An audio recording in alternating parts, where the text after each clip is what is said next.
ባልሽን ማሸነፍ ትችያለሽ በሚል ሐሳብ ላይ ተመርኩዤ በሰራሁት ቪዲዮ ላይ ወይንም ቭሎግ በጣም ብዙ ተቃውሞን አቅርባችኋል። በዚህ ዘመን በትዳር መቆየት በጣም ከባድ እንደሆነና እንደማይቻል ትዳርን መፍታት አማራጭ መንገድ እንደ አንድ መንገድ ማለት ነው አስቀምጣችሁልኛልና ከማንም የህይወት ተመክሮ ተነስተን ትዳርን መፍታት ወይንም ደግሞ አለ መፍታት ጥሩ ነው ወይንም መጥፎ ነው ማለት አንችልም።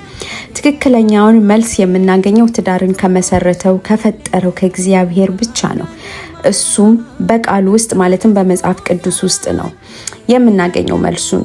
እግዚአብሔርን የተከተለች የምትፈራና በእግዚአብሔር ጥበብ ላይ የተደገፈች የቆመች ሴት ሁል ጊዜ አሸናፊ ነች።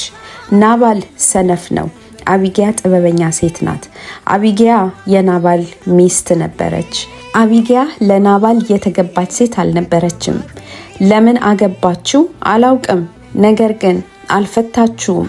እግዚአብሔር ለአቢጊያ የሚገባትን አድርጎላታል። ሳራ፣ ሊያ፣ ሩት በመጽሐፍ ቅዱስ ከተጠቀሱ ብልሃተኛና በእግዚአብሔር ጥበብና ማስተዋል ላይ የተደገፉ ምሳሌ ሊሆኑ የሚገቡ ሴቶች ናቸው።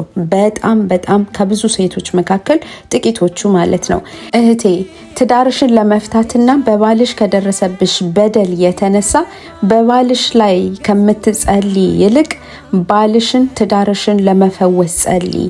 እሳት የሆነብሽን ፈተናና መከራ ጋዝ አትጨምሪበት። አንቺንም ቤትሽንም ወርቅ አድርጎ አንጥሮ የሚያወጣውን ፈጣሪ እግዚአብሔርን አንጥረኛውን ተደገፊ። ትዳርሽን አትፍቺ፣ ትዳርሽን ፈውሽው። በጌታ በኢየሱስ ክርስቶስም ይሄ ላንቺ ይሁንልሽ። ወዳችኋለሁ። ተባረኩልኝ ባይ